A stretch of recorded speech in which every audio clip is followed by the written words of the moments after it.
이 이야기는 한 여인의 눈물과 땀이 어떻게 거대한 제국을 세우게 되었는지를 그립니다. 그리고 인생이라는 긴 강 위에서 배신과 인과응보가 어떻게 되돌아오는지를 들려주려 합니다. 이야기에 마음이 닿으신다면 구독과 좋아요로 함께 해주세요. 당신의 작은 손짓이 다음 이야기를 이어가는 힘이 됩니다. 그날 밤 김영숙은 여느 때처럼 늦게까지 일거리를 마치고 돌아왔다. 손에는 아직 덜 말린 생선 비린내가 묻어 있었고 앞치마 주머니엔 동전 몇 개가 덜컥거렸다.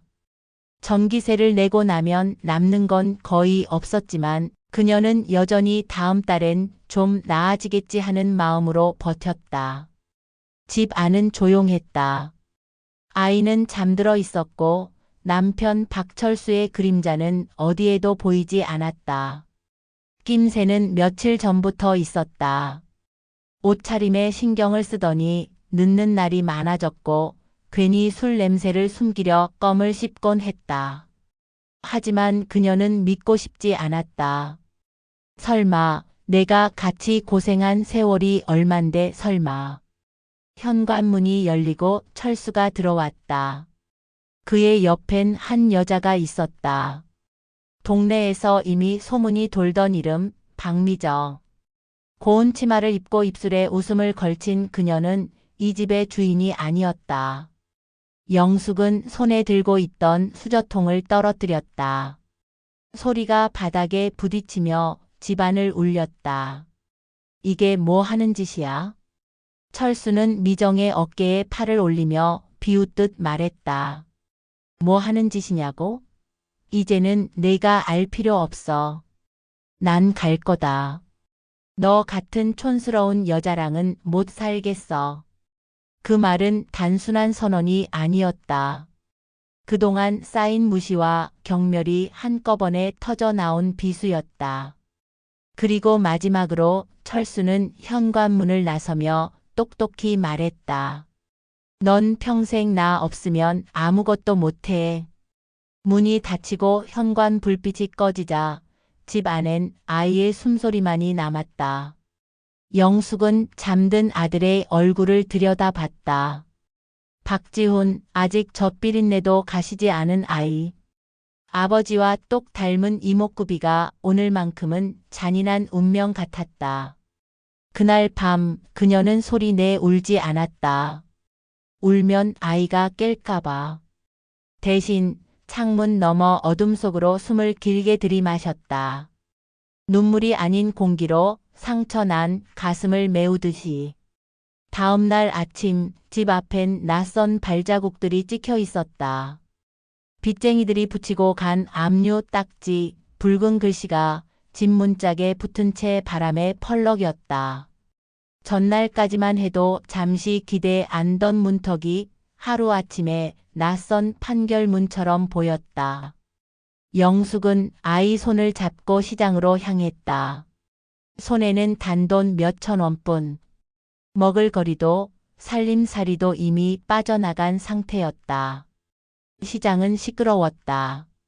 사람들의 흥정 소리, 트럭에서 내려오는 짐꾼들의 고함, 갓 튀겨낸 기름 냄새가 섞여 코를 찔렀다. 그러나 영숙의 손에는 팔 물건조차 없었다. 그녀는 처음엔 남들이 쓰다 버린 종이박스를 주워 모았다. 그것을 팔아 쌀 몇 대를 샀다. 저녁이 되면 다시 박스를 주워야 했다. 밤이면 아이가 울었다. 이유 없는 울음 같았지만 영숙은 알았다. 아이도 아버지를 찾는 것이리라. 등 뒤에서 들려오는 아이의 울음은 비수였지만 동시에 채찍이었다. 넘어질 수 없어. 적어도 이 아이 앞에서는. 첫 장사는 김밥이었다. 동네 아주머니에게서 김 몇 장을 외상으로 얻어 집에 있던 밥에 단무지 몇 개를 말았다. 그것을 들고 시장 입구에 섰다. 사람들은 거들떠 보지도 않았다. 김밥은 집에서 해 먹지 누가 사 먹나. 비웃음이 들려왔지만 하루가 끝나자 5줄이 팔렸다. 그 5줄이 영숙에겐 희망의 끈이었다. 밤 빈집에 돌아오면 손끝에서 기름 냄새가 진동했다. 그러나 그녀는 거울을 보고 웃었다. 됐다. 내일도 해보자. 울음은 이미 소금이 되어 밥에 섞여 있었으므로 더는 울 필요가 없었다. 시간은 빠르지도 느리지도 않았다. 고통 위에선 하루가 길었고 장사 속에선 순식간에 사라졌다. 새벽 3시 영숙은 늘 같은 버스를 탔다. 뒷자리에 앉아 졸고 있는 청년들, 앞에서 김밥통을 든 할머니, 모두 같은 시장으로 향했다. 경매장에서는 소리 없는 전쟁이 벌어졌다. 싱싱한 채소와 생선은 눈 깜짝할 사이에 값이 오르락 내리락 했고 작은 실수는 하루 장사를 망쳤다.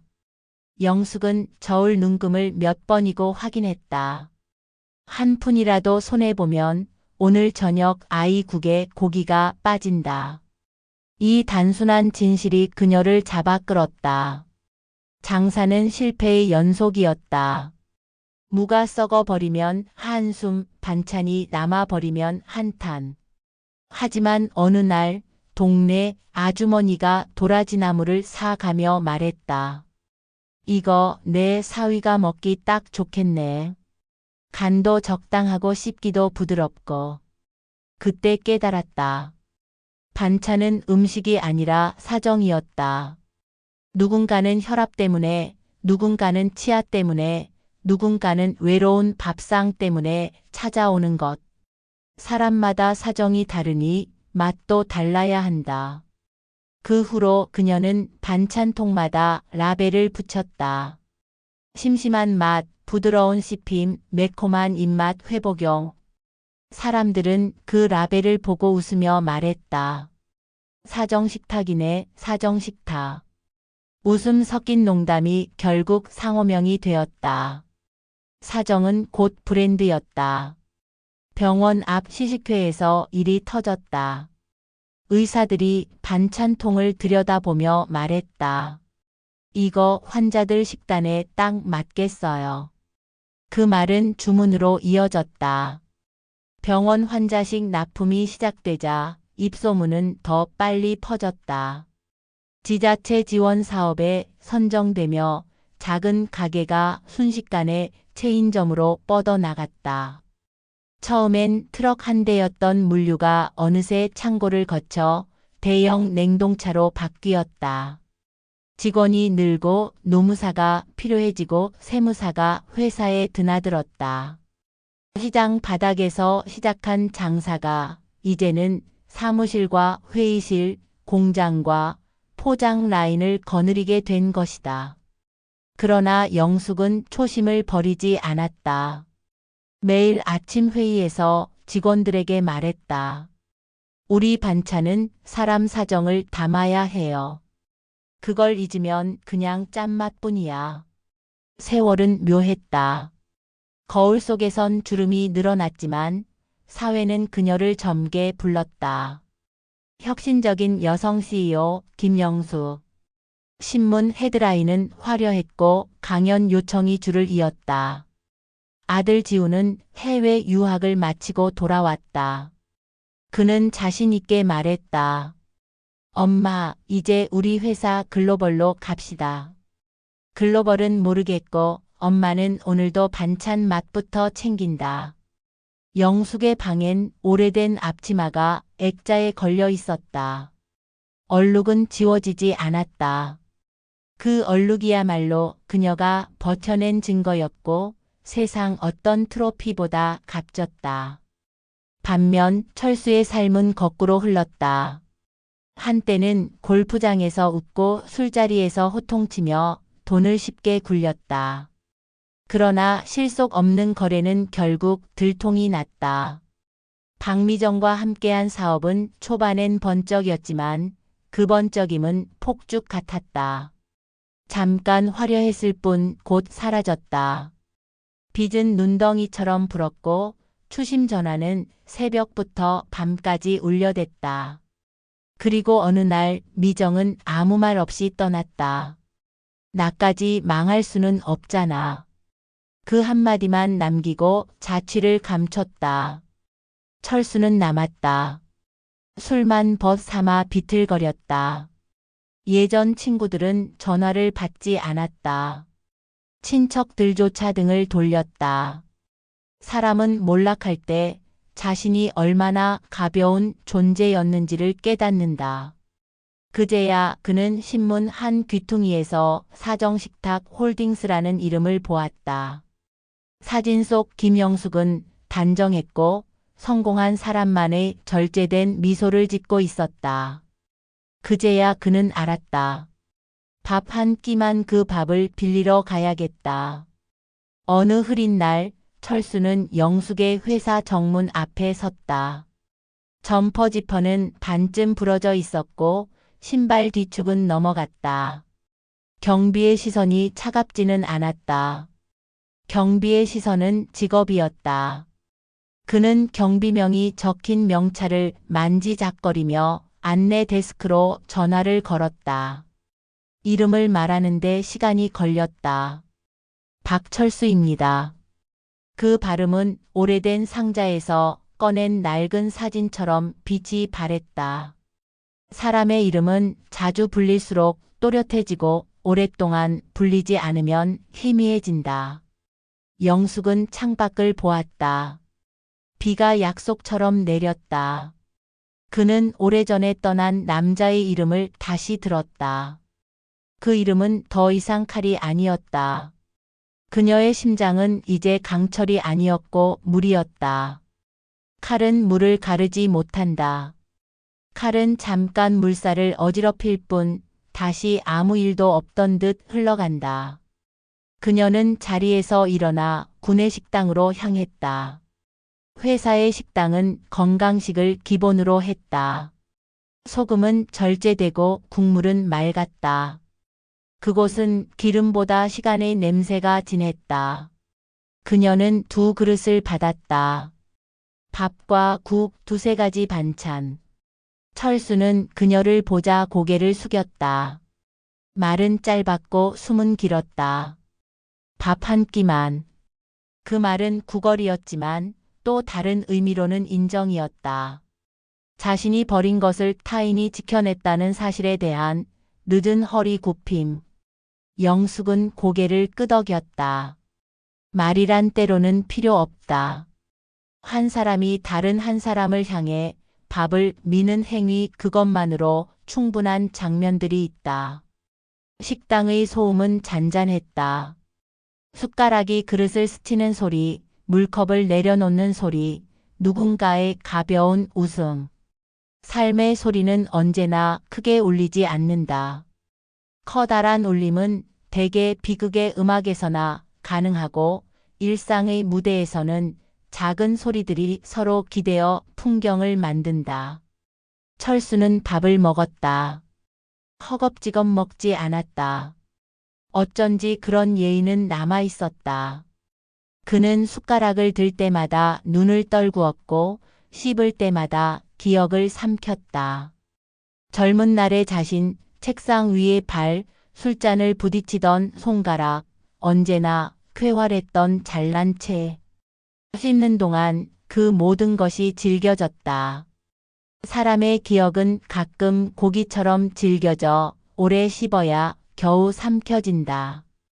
영숙은 맞은편에 앉아 그를 보았다. 그가 젊을 때의 선명함은 사라졌고 남은 것은 인간의 측리였다. 후회와 체념, 앙금과 미안함이 결로 드러난 얼굴. 그녀는 이해하지 않았다. 이해하지 않기로 했다. 이해는 때로 용서의 다른 이름이기 때문이다. 오늘 이 자리에서 필요한 것은 이해가 아니라 정리였다. 밥이 반쯤 남았을 때 그녀는 조용히 말했다. 철수 씨. 그는 고개를 들었다. 숟가락의 반짝임이 잠깐 멈췄다. 이 밥이 마지막이야. 말은 간단했지만 문장은 길었다. 그 짧은 한 줄에는 수많은 밤과 계절, 굳게 잠긴 편지함들과 쓰지 않은 메시지들, 버려진 유리컵과 깨진 접시, 그리고 아이가 아버지를 기다리던 문 앞의 발자국들이 모두 들어 있었다. 그녀는 덧붙였다. 내가 삼킨 지난 세월처럼 이 밥 한 숟갈 삼키고 다시는 내 앞에 나타나지 마. 냉소는 차가운 웃음이 아니라 뜨거움을 다 써버린 사람의 남은 온기다. 그 말은 얼음 같았지만 진실은 따뜻했다. 그녀는 그에게 마지막 인간의 배려 한 끼를 건넸고 동시에 스스로에게 마지막 상처 미련을 수습했다. 철수는 고개를 끄덕였다. 설명할 말이 없었다. 설명은 종종 변명이고 침묵은 가끔 예의다. 그는 마지막 숟가락을 떠 입에 넣었다. 그 순간 밥은 더 이상 음식이 아니었다. 한 시대의 종지부였다. 영숙은 자리에서 일어났다. 식판을 들고 퇴식구에 놓고 손을 닦고 무심한 얼굴로 문을 나섰다. 바깥의 비는 여전히 내렸다. 비는 누구의 편도 아니었다. 사장실까지 이어진 복도를 걸으며 그녀는 벽에 걸린 앞치마를 떠올렸다. 얼룩은 여전할 터였다. 얼룩은 지워지지 않는다. 다만 자리만 바꾼다. 마음에서 벽으로, 벽에서 기억으로, 기억에서 이야기로. 그날 저녁 회사의 창문에 불이 먼저 켜졌다. 야근조의 타자 소리가 먼 바다 파도처럼 잔잔하게 밀려왔다. 영숙은 책상 서랍을 열었다. 오래된 계산기가 하나 들어 있었다. 숫자 버튼에 0이 조금 달아 있었다. 그녀는 괜히 0을 눌렀다. 0은 아무것도 아니면서 동시에 시작이었다. 남자는 식당에 혼자 남았다. 빈 그릇을 바라보다가 천천히 자리에서 일어섰다. 그의 발자국은 가벼웠다. 가벼움은 해방에서 오지 않았다. 인정에서 왔다. 그는 비를 맞으며 길로 나섰다. 어쩌면 낡은 우산을 어디선가 구해들 수도 있고 어쩌면 그냥 모자를 깊이 눌렀을 수도 있었다. 중요한 건 그가 걸어 나갔다는 사실 하나였다. 라디오를 끄는 손길들이 전국 곳곳에서 들썩였다. 어떤 이들은 시원하다고 느꼈고 어떤 이들은 씁쓸하다고 중얼거렸다. 그러나 대부분은 잠시 조용해졌다. 누군가는 숟가락을 내려놓았고 누군가는 아들 얼굴을 떠올렸고 누군가는 오래전에 자신에게 속삭였다. 그래도 밥은 줘야지. 혹은 이제 밥은 그만. 이야기는 여기서 닫힌다. 그러나 삶은 내일 다시 열린다. 내일의 밥상 위에 오를 반찬은 또 달라질 것이다. 어느 집은 심심한 맛을 찾고 어느 집은 매운맛을 그리워하겠지. 우리는 각자의 사정을 반찬처럼 조금씩 덜어 서로의 그릇에 얹고 산다. 오늘의 이야기 김영숙과 박철수의 마지막 밥상이 여기까지였습니다. 이 드라마가 마음에 남았다면 구독과 좋아요, 그리고 주변 분께 공유해 주세요.